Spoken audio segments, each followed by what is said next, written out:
2 orang yang ngikutin rombongan gua sama 1 orang yang ngikutin rombongannya Bang Jo, itu siapa? Beberapa tahun yang lalu ada pendaki yang meninggal karena dehidrasi.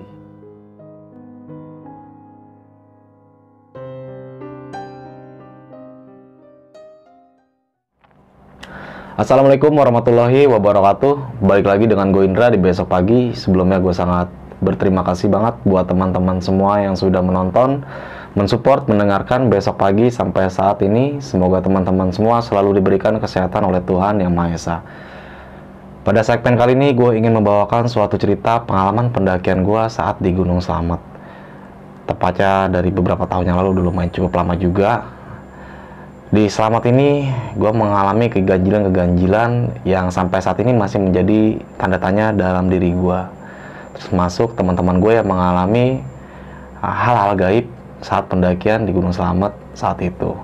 Nah, lebih jelasnya nanti teman-teman semua lu simak terus videonya sampai habis.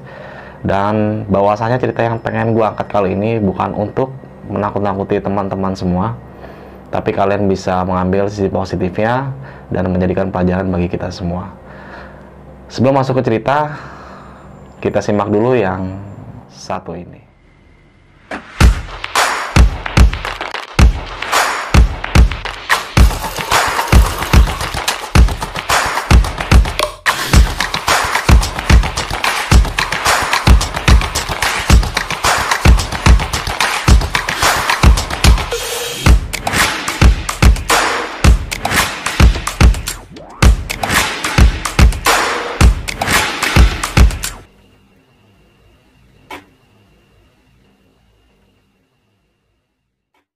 Jangan lupa di subscribe Besok Pagi, like, comment, and share, nyalain loncengnya supaya kalian tidak tertinggal video-video terbaru dari Besok Pagi.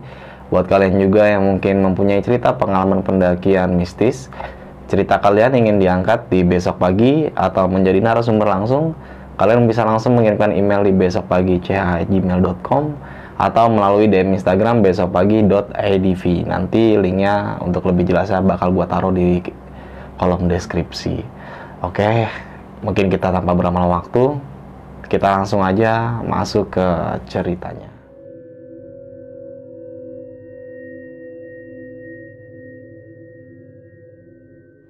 Awal pendakian ini, gue merencanakan memang udah jauh-jauh hari setelah liburan semester bersama 4 teman perjalanan gue, termasuk gue di dalamnya situ. Nah, kita merencanakan melakukan pendakian ke Gunung Slamet via Bambangan. Setelah mendekati hari H, seperti biasa, kita memang sudah menyiapkan segala macam peralatannya, logistik, serta kesiapan fisik kita harus matang sematang mungkin. Akhirnya tibalah kita di titik keberangkatan, yaitu di Terminal Lebak Bulus di Jakarta Selatan, menggunakan bus menuju Purbalingga. Perjalanan kurang lebih memakan waktu 10-11 jam. Sampailah di Purbalingga, itu tepatnya di sebelum terminal ada pasar. Nah, gue ngeres di situ. Niatnya mau sarapan pagi karena memang kita sampai di pasar apa gue lupa namanya.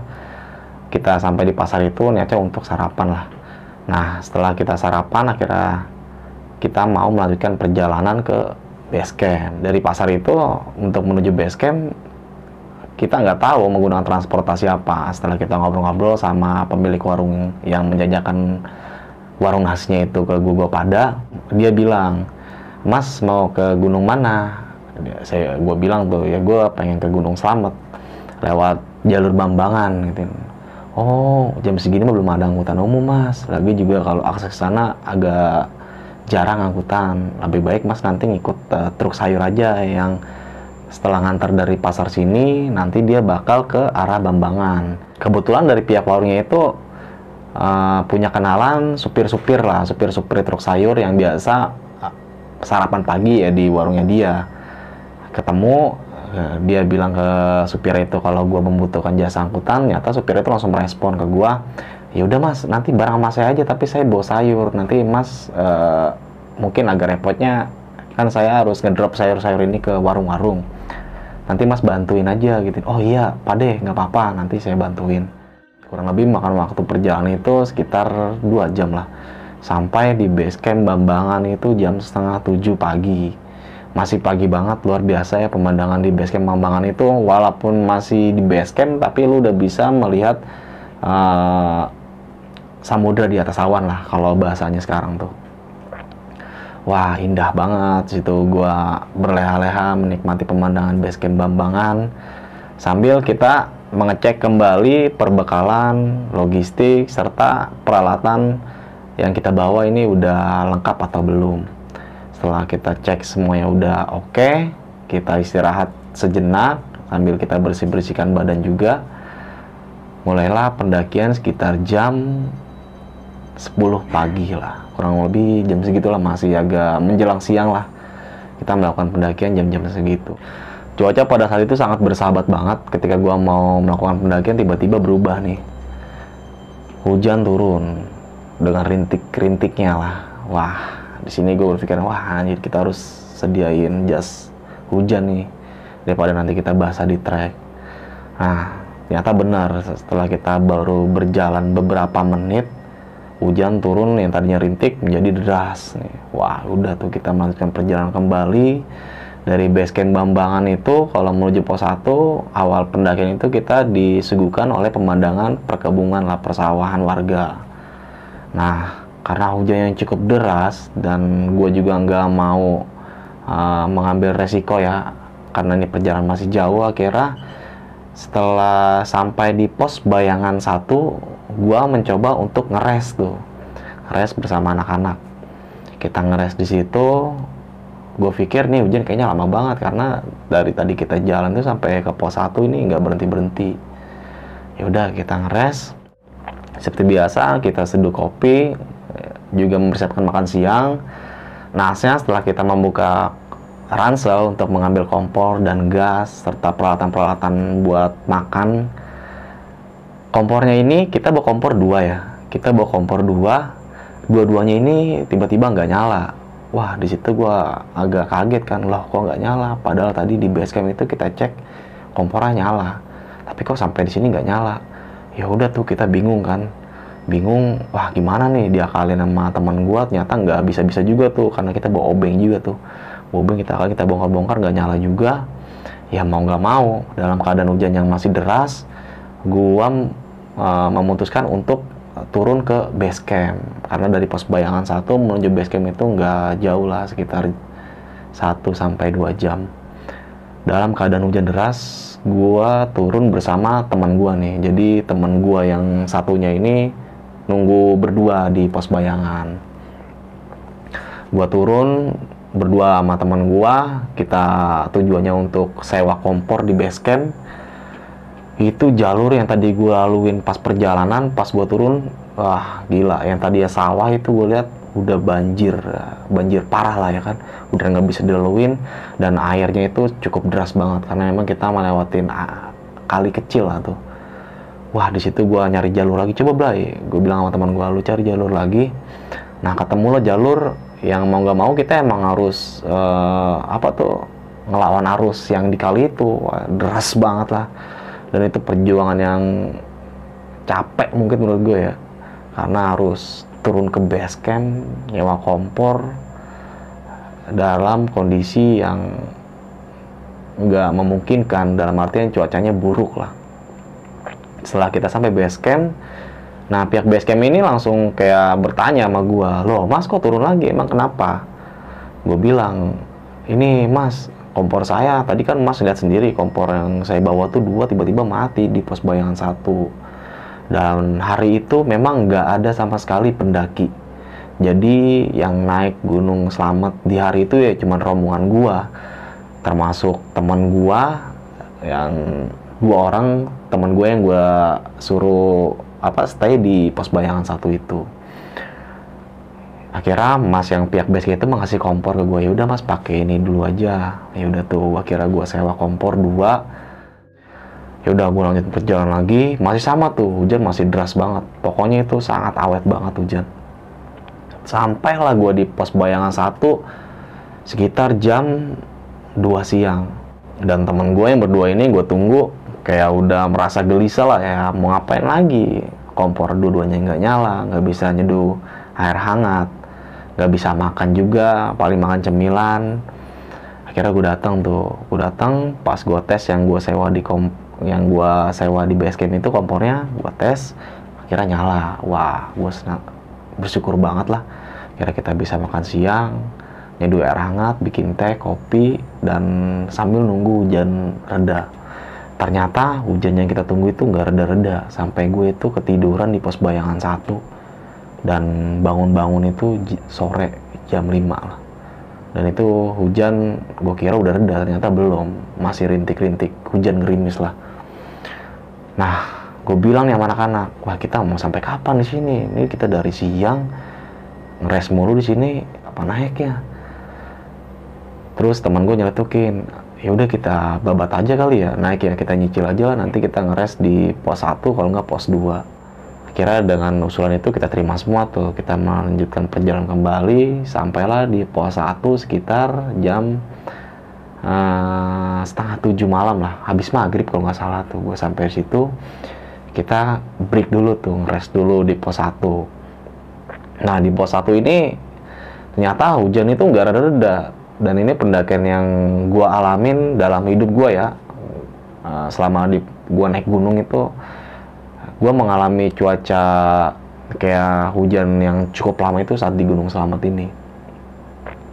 Di pos 1 kita lumayan cukup lama ngeres karena hujan yang tadi gerimis tiba-tiba gede lagi.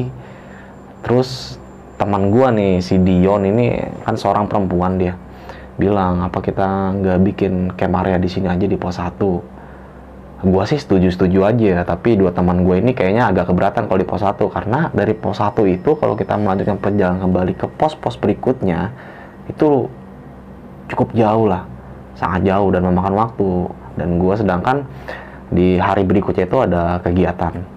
Setelah kita istirahat lumayan cukup lama di pos 1, tiba-tiba ada 2 orang pendaki yang turun dari atas. Gue mengiranya dia itu baru turun gunung, ternyata yang gue tahu dia malah mau naik. Loh, gue sempat bertanya-tanya dong sama 2 pendaki itu, ya itu Bang Jo dan Bang Sastra. Loh bang, lu kenapa turun lagi, bukannya naik? Iya, ada hal yang ganjil lah yang gue alamin. Kita bareng-bareng aja kali ya, kita satu tim aja nih, kita bikin satu tim, kita jalan bareng-bareng. Nah, gue nggak menanya lebih detail lagi lah apa yang dialamin, karena gue masih jauh jaraknya, masih di bawah. Ya udah, setelah kita ngeres lagi, kita sekitar jam setengah 8 malam melanjutkan perjalanan kembali. Tujuan kita pada saat itu adalah bikin camp area di pos 3. Tapi dalam hati gue nggak mau memaksakan ketika teman-teman gue ada yang capek, ya mau nggak mau gue harus bikin camp area lah, dimanapun itu. Setelah kita mulai bergerak kembali, sampailah di pos 2. Tuh, di pos 2 itu ada kayak warung-warung ya, tapi memang karena gua naik itu benar-benar sepi, nggak ada pendakian lain selain kita berenam nih ya. Yang 2 orang itu gue juga nggak tahu kenapa dia harus turun lagi ke pos 1 dan ngajakin gua bareng-bareng. Nanti bakal gue ceritain di akhirnya. Nah, setelah kita sampai pos 2 itu jam 11 malam. Di sini Bang Jo bilang ke gua dan teman-teman gua, gimana bang, kita ngelanjutin perjalanan lagi nggak? Sedangkan nih udah malam banget. Dan kayaknya dari pos 2 ke pos 3 itu juga memakan waktu 1-2 jam lah. Kalau kita sampai jalan kembali sampai pos 3 itu jam 1 malam, nanti istirahat kita malah berkurang. Yaudah, kira kita memutuskan untuk ngeres di pos 2. Nah, di pos 2 ini tenda rombongan gue itu di seberang-seberangan, kita rombongan gue di sebelah sini dan rombongan yang 2 pendaki itu ya di seberangnya gue. Jadi kita gelar tenda itu seberang-seberangan lah. Seperti biasa, kita makan malam, kita nyemil-nyemil, kita ngobrol-ngobrol, kita melepas lelah kita yang dimana seharian kita diguyur hujan. Setelah kita udah melakukan aktivitas itu, setelah makan malam juga udah, kita mulailah istirahat. Nah, posisi di dalam tenda itu gua di tengah, jadi paling pojok itu sebelah kiri gua si Dion ini. 2 teman gua yang cowok itu di sebelah kanan gua lah. Di tengah malam si Dion ini bangun, bisikin gua, Dra, bangun Dra, gua pengen buang air kecil. Gue bangun tuh, gue buang air kecil. Iya. Aduh, jam berapa? Gue liat jam tuh, kebetulan gue masih pakai jam tangan. Gue liat jam, itu jam 2:30 malam. Lu nggak bisa nahan aja, karena gue udah mager banget kan, udah dingin banget. Lu nggak bisa nahan aja, Pak Yon? Nggak kuat gue. Lalu deh, bentar gue ngerenggangin. Gue dulu tuh, gue agak males-malesan pada saat itu. Nah, setelah kayak gue agak rebahan sebentaran, tiba-tiba si Dion bilang sama gue begini, lu tadi dengar suara orang nangis gak sih? Suara orang nangis? Orang nangis gimana? Gue bilang kayak gitu kan. Ada, tadi gue dengar suara orang nangis, cewek, rintih banget suara nangisnya. Dari tadi gue gak bisa tidur. Wah, udah gak beres nih menurut gue. Terus gue bilang sama dia, ini lu jadi ngencing apa enggak? Jangan lama-lama deh, kita istirahat lagi. Yaudah tuh, yaudah kencing tuh. Akhirnya gue nemenin dia kencing. Nah, dia itu ngencing di ini ya, di depan gue, tapi gue nggak ngadep dia, jadi gue ngebelakangin dia. Tiba-tiba dia langsung lari tuh, si Dion ini masuk ke tenda. Loh, gue langsung ditinggal. Wah, kenapa nih anak nih? Wah, gue langsung gak berpikir aneh-aneh. Gue tahu apa yang dia rasain. Jadi si Dion ini memang gue tahu banget dia orangnya peka banget sama hal-hal mistis kayak gitu. Ketika dia mengalami hal yang aneh menurut gue di dalam pendakian gue saat itu, ya dia ngeliat sesuatu atau apalah. Dan nanti bakal gue ulas ketika gue udah sampai turun ke base camp. Nah, setelah sampai tenda, kira gue coba untuk nenangin si Dion ini. Udah, lu tidur duluan. Gue nggak bakal tidur ketika lu belum tidur. Bener lu, kata dia begitu kan. Iya bener, gue nunggu lu tidur deh. Ya udah, akhirnya dia tidur tuh, lumayan cukup lama juga, setengah jam tuh nungguin dia tertidur. Akhirnya gue mulai istirahat lah. Tibalah pagi, temen gue yang 2 orang ini udah inilah masak-masak sarapan, udah ketawa-tawa sama 2 pendaki ini yang di seberang gue yang ngeres. Wah, akhirnya gue terbangun tuh. Gue bangunnya agak siangan bersama si Dion, mungkin karena malam itu gue kurang nyenyak juga tidurnya, dan diganggu sama hal gaib yang dirasakan sama si Dion itu. Setelah kita sarapan pagi, kita mulai packing tuh. Kita cek kembali apa yang harus kita rapikan, ada yang ketinggalan atau tidak, itu penting banget. Dan sampah nih, sampah jangan sampai ada yang ketinggalan, karena dimanapun kita berada, apalagi di gunung-gunung ya, kebersihan itu patut banget kita jagalah. Setelah kita udah selesai semua, akhirnya kita melanjutkan perjalanan kembali sekitar jam 10 pagi. Lagi-lagi kita melanjutkan kembali mau menjelang siang lah, karena kita berleha-leha juga. Nggak langsung bangun pagi, sarapan langsung berangkat, tapi kita berleha-leha, ngobrol-ngobrol, ketawa-tawa, baru melanjutkan perjalanan kembali. Perjalanan hari kedua ini gue ngerasain ya fun banget lah. Gue bercanda-canda, gue ketawa-tawa, kita saling berbagi cerita di selama trek pendakian itu. Memang gua katakan di hari itu nggak ada rombongan pendaki lain selain 2 rombongan gua, termasuk Bang Jo dan Bang Sastra, dan gua berempat ini. Sekitar jam 1 siang kita sampai di pos 3 lah.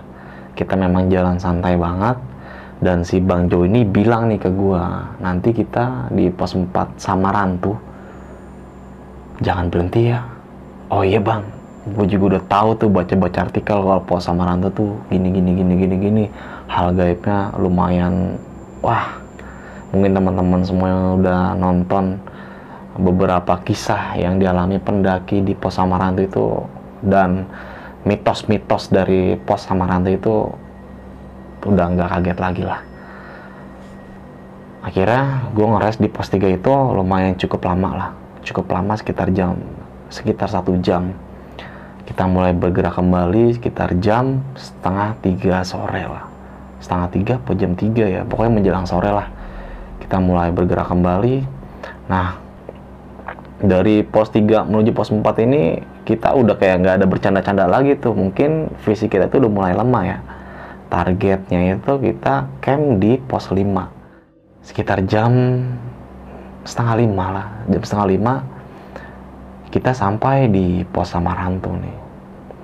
Nah, gue nggak tahu tuh kalau itu pos Samarantu. Jadi ada rombongan gue yang 2 itu ketinggalan di belakang, gue nungguin di situ.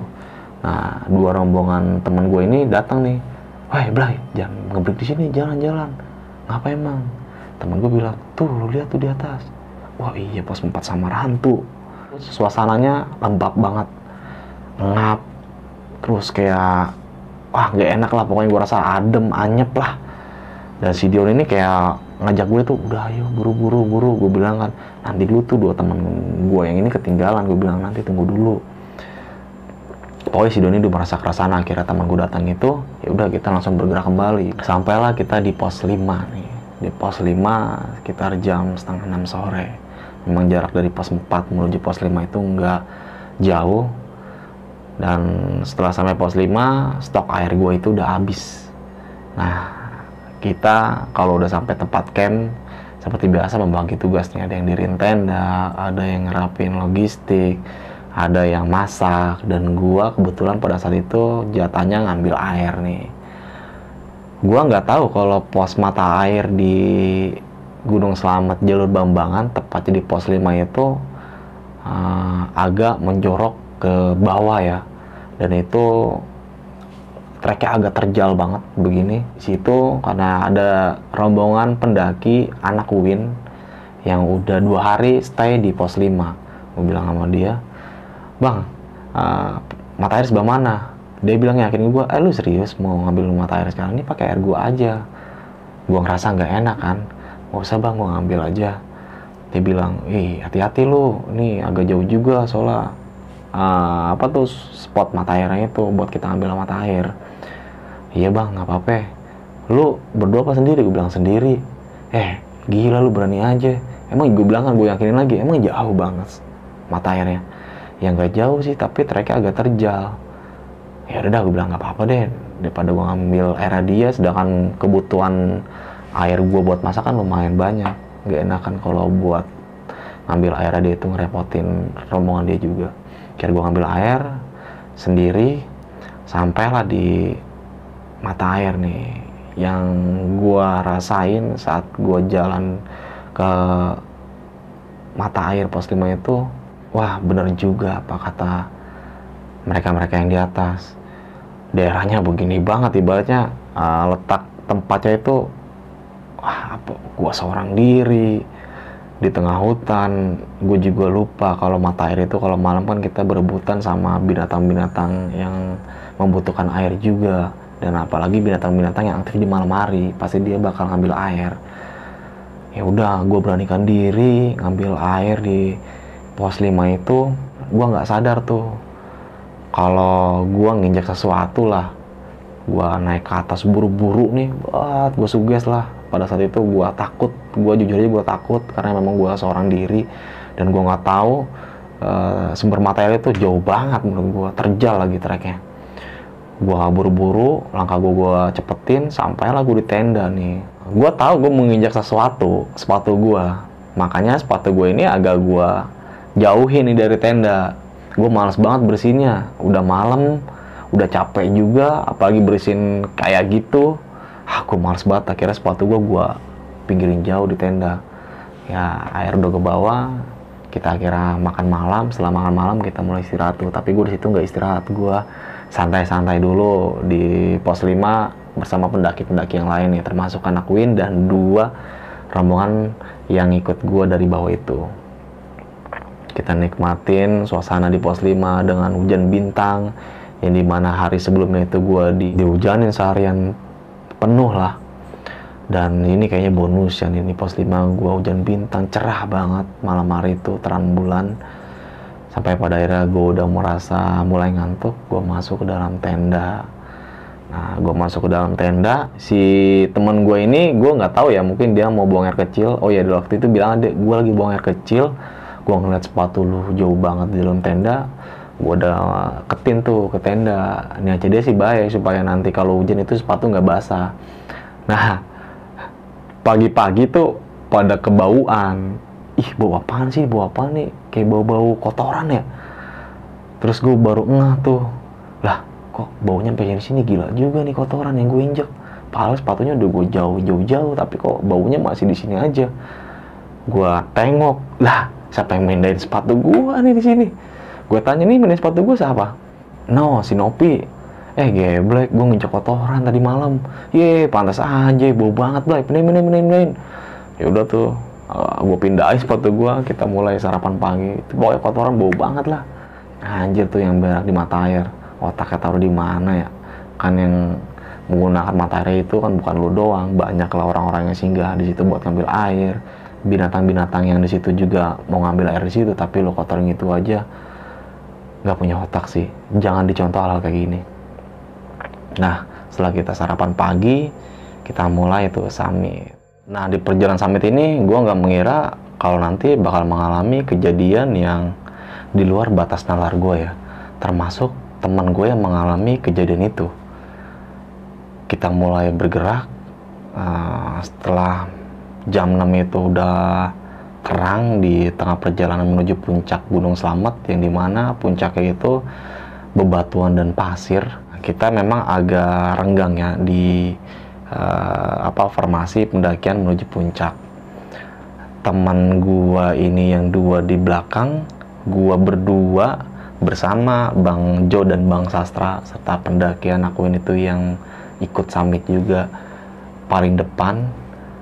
Nah, gua nggak tahu tuh kalau nanti teman gua mengalami kejadian yang gila menurut gua. Setelah gua udah sampai puncak, ternyata teman gue yang satu ini, gue kira jalan itu bakal rapat ya, formasinya itu nggak jauh-jauh. Nah, teman gue itu ketinggalan di belakang, yang satu ini udah sampai puncak duluan. Teman gue yang ketinggalan di belakang ini mengalami kejadian yang aneh. Ada dua pendaki yang turun dari puncak, yang dimana teman gue ini nggak tahu siapa itu dua orang ini. Sedangkan yang summit ini ya cuman kita berlapan. Masa iya masih jam 7 ada orang yang turun dari puncak, sedangkan dua orang ini nggak tahu ngecamp di mana. Tiba-tiba dia turun nyamperin teman gua pun menagor si dua pendaki ini.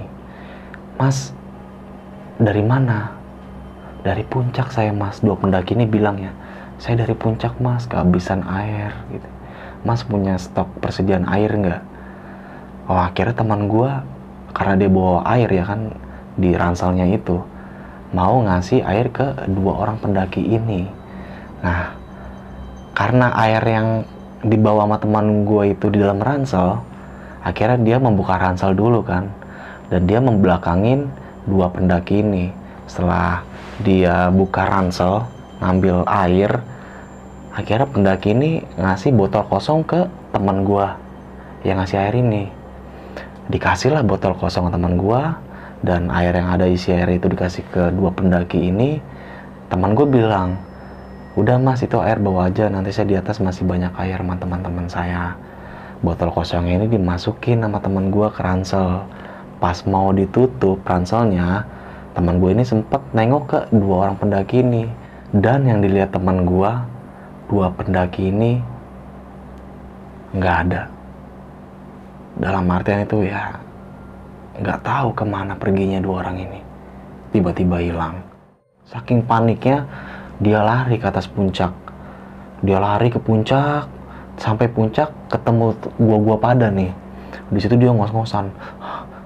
Dari sini gue nanya sama si temen gue ini, lu kenapa? Enggak, dia kayak terpatah-patah gitu ngomongnya, kayak melihat sesuatu yang kayak gini loh, kayak lu ngelihat hal gaib yang nggak pernah lu lihat. Ketika lu lari terus ditanya sama orang nih, pasti lu jawabnya terbata-bata. Nah, apa yang dirasain teman gue itu ya kayak gitu, terbata-bata. Akhirnya dikasih minum, dikasih minum, terus disuruh istirahat dulu sama Bang Jo. Istirahat dulu lu, istirahat, udah nggak usah diceritain, nanti aja diceritain pas turun. Nah, di puncak ini gue nggak mau berlama-lama ya. Setelah kita ritual foto-foto, kita sampai di puncak Slamet.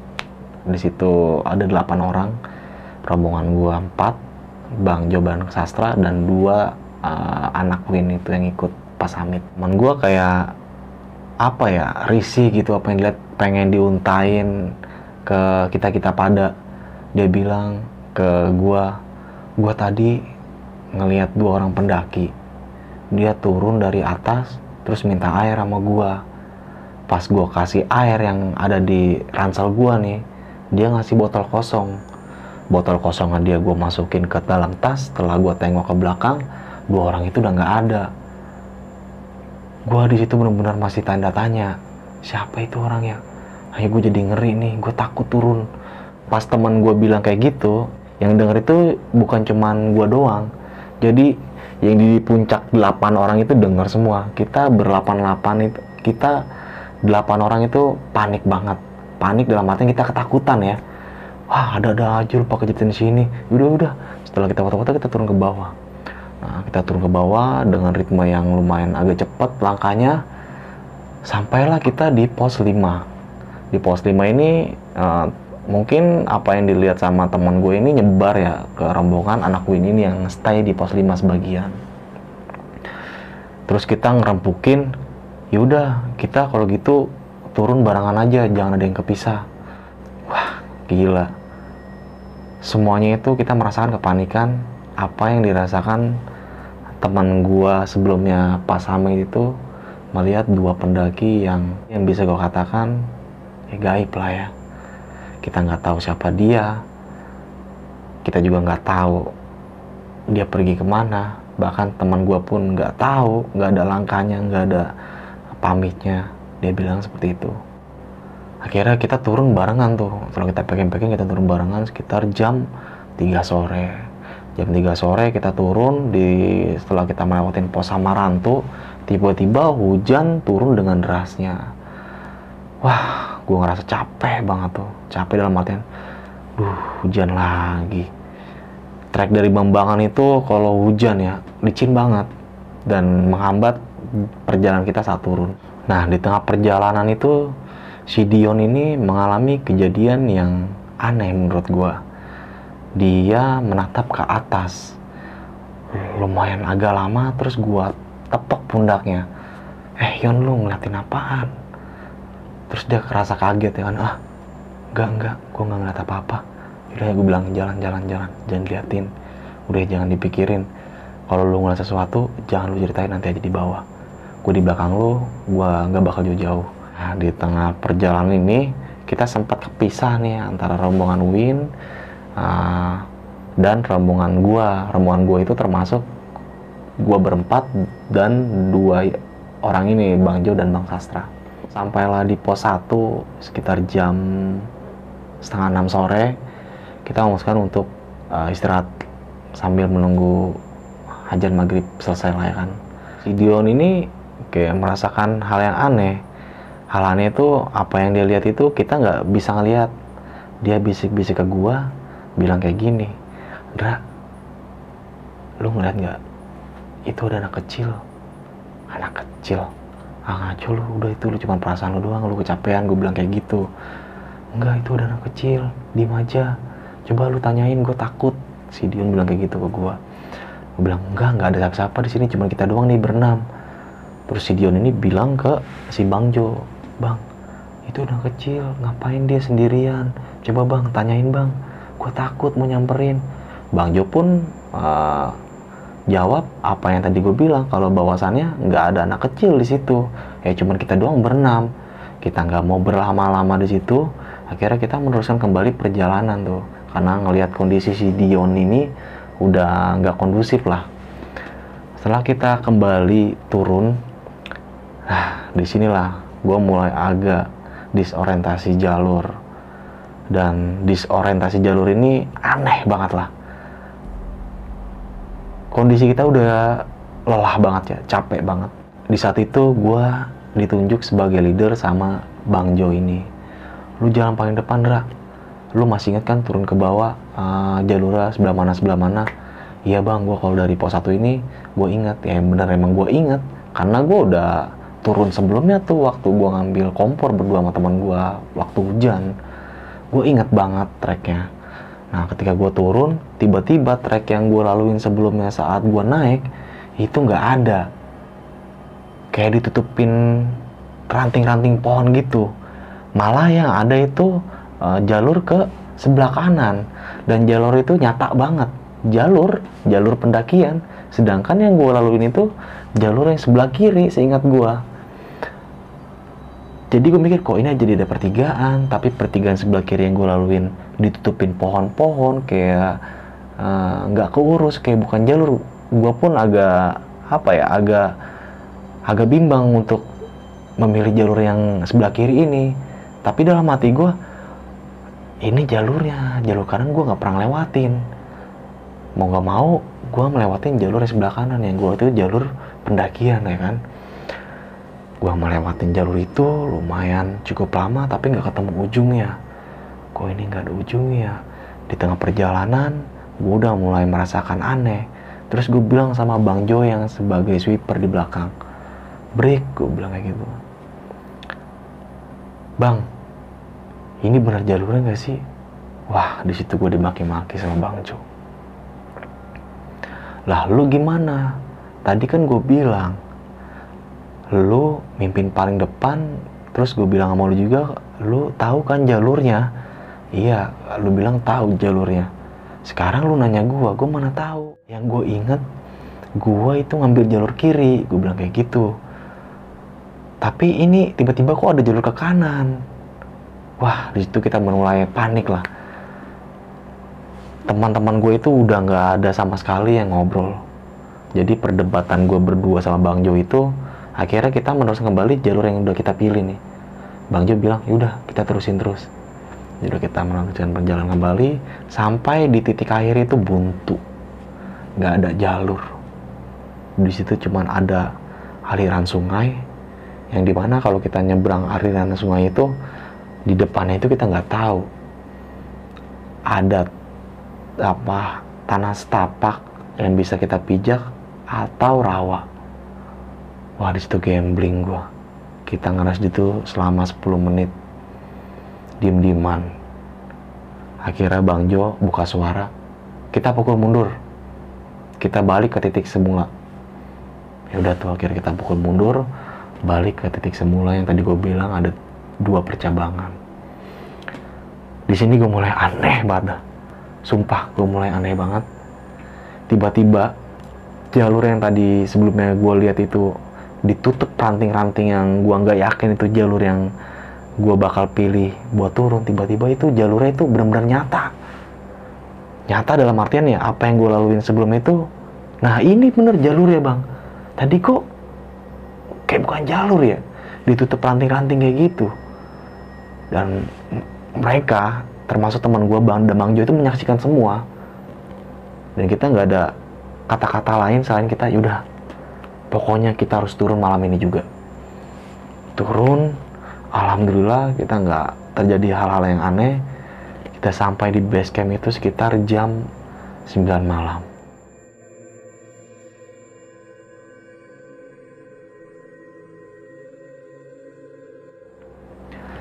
Di sana kita sempat istirahat terlebih dahulu, kita bersihkan badan karena memang kotor banget. Habis hujan di trek pendakian. Setelah kita bersih-bersih, kita mulai diskusi. Kita buat lingkaran, buat saling tanya-menanya apa yang dirasain sama Bang Jo rombongannya dan apa yang dirasain sama Dion sebelumnya. Di sini gue mulai bertanya sama si Bang Jo, Bang, kenapa sih bang, lu waktu di pos 1 itu lu turun lagi? Nah, si Bang Jo itu bilang ke gue kayak gini. Jadi, kenapa gue turun? Terus gue merasakan kayak gue gak pede untuk melanjutkan perjalanan kembali. Gue kayak mau turun aja ke base camp. Di tengah perjalanan sebelum pos 2 itu, hampir mau sampai pos 2, gue ngeliat pendaki. 2 orang yang negor si Bang Jo dan Bang Sastra ini.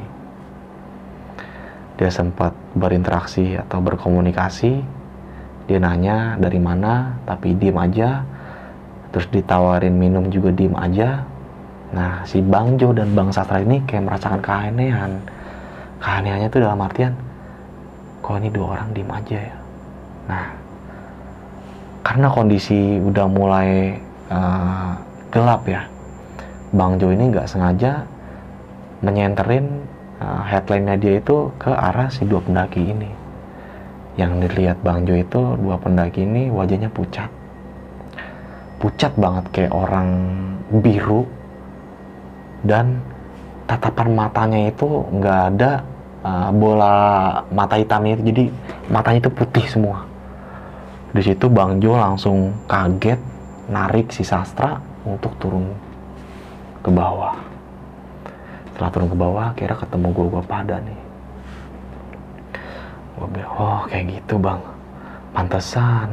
Ternyata apa yang dirasakan Bang Jo dan Bang Sastra itu, yang dirasakan Dion itu sama. Bang Jo ini ngelihat gua itu bukan 4 orang, tapi ada 5 orang. Sama halnya si Dion yang ngelihat Bang Jo dan Bang Sastra ini nggak berdua, dia itu bertiga. Wah gila. Jadi selama kita naik dan turun itu, 2 orang yang ngikutin rombongan gua sama 1 orang yang ngikutin rombongannya Bang Jo, itu siapa? Dan gua jujur nggak ngeliat apa yang dilihat sama Bang Jo dan apa yang dilihat sama si Dion ini. Blas, gue nggak ngeliat apapun itu. Dalam artinya gue nggak ngeliat 2 orang yang ikutin kita ini. Yang ngeliat itu Bang Jo dan si Dion. Nah, setelah itu gue menanyakan apa yang dialami si Dion saat malam hari pas gue ngantar kencing. Yang dilihat sama Dion ini, dia ngeliat sosok Kunti. Sosok Kunti ini ada di atasnya dia. Jadi dia waktu buangnya kecil, pas dia mau nutupin celananya, balikin celananya lagi, dia sempat tengok ke atas. Habis itu dia panik banget dan dia lari ke dalam tenda. Dan kejadian-kejadian yang ganjil lainnya yang dirasakan Dion dan Bang Jo serta teman gua yang melihat 2 pendaki di setelah summit itu masih menjadikan tanda tanya sama gua saat kita lagi evaluasi saat di base camp. Setelah kita evaluasi, masing-masing kita mulai istirahat lah di base camp untuk keesokan paginya kita mulai kembali ke Jakarta. Nah, di sini gua mulai keluar tuh dari base camp. Jadi depan base camp Bambangan itu ada warung. Di situ gua ngopi-ngopi. Nah, karena gue masih ganjil kan apa yang dirasakan teman-teman gue saat pendakian itu, yang gue tanya sama warga sekitar yang di situ sambil ngopi, gue bilang, Pade, kemarin saya naik gunung ngalamin yang aneh lah. Dia bilang, ngalamin apa? Jadi teman saya itu waktu summit ada 2 pendaki yang turun dari puncak. 2 pendaki ini minta air minum sama teman saya, Pade. Nah, kira dikasih lah sama teman saya. Air minum teman saya itu ada di ransel, jadi otomatis buka ransel dulu, Pade. Dan ngasih air minumnya itu ke 2 pendaki ini. Dan 2 pendaki ini bawa botol kosong. Botol kosongnya diambil sama teman saya, dimasukin ke ransel. Nah, ketika teman saya lagi masukin botol kosong yang dikasih sama 2 pendaki itu, pas nengok ke belakang, 2 orang itu udah nggak ada. Teman saya panik, bahkan kepanikannya itu kayak nyamber ke kita semua, Pade. Sampai akhirnya kita turun pun teman-teman saya mengalami kejadian yang aneh lah, Pade. Termasuk teman perempuan saya si Dion itu mengalami kejadian yang ganjil. Nah, Pade ini bilang ke gua kayak gini, memang ada Mas, beberapa tahun yang lalu ada pendaki yang meninggal karena dehidrasi. Dan mungkin yang dilihat sama temen Mas itu, iya, jin yang menyerupai 2 pendaki ini. Akhirnya setelah gue berbincang-bincang sama Pade pada malam itu, ya gue mulai masuk kembali ke dalam base camp. Gue istirahat sampai tibalah pagi. Gue mulai kemas barang-barang gue, cek kembali perlengkapan kita ada yang ketinggalan atau enggak. Akhirnya kita pamit sama pihak base camp dan diantarkan sampai terminal. Terminal kita menggunakan bus kembali pulangnya, sampailah kembali ke rumah. Alhamdulillah dalam keadaan yang selamat dan tidak ada kejadian-kejadian yang ganjil lainnya kita alami. Mungkin itu aja. cerita pengalaman pendakian gua bersama 3 rekan teman gua dan 2 teman perjalanan gua pada saat itu, Bang Jo dan Bang Sastra, saat di Gunung Slamet. Semoga teman-teman semua bisa mengambil sisi positifnya, yang buruknya teman-teman bisa buang jauh-jauh, dan bisa menjadikan pelajaran bagi kita semua bahwasanya hal gaib itu ada. Bagaimana kita menyikapinya, ya teruslah kita berpikir positif, jaga attitude sopan santun kita dimanapun kita berada. Dalam melakukan pendakian gunung juga tidak boleh sembarangan kita melakukan pendakian, tapi kita harus dibekali dengan mental, fisik, peralatan, logistik, serta ilmu pendakian yang harus kita kuasain. Kalaupun kita adalah seorang pemula, lebih baik kita naik sama orang yang sudah berpengalaman. Berpengalaman dalam artian dia mengerti semua medan-medan dalam dunia pendakian gunung. Dari gua mungkin itu aja. Saksikan video-video berikut dari besok pagi. Wassalamualaikum warahmatullahi wabarakatuh.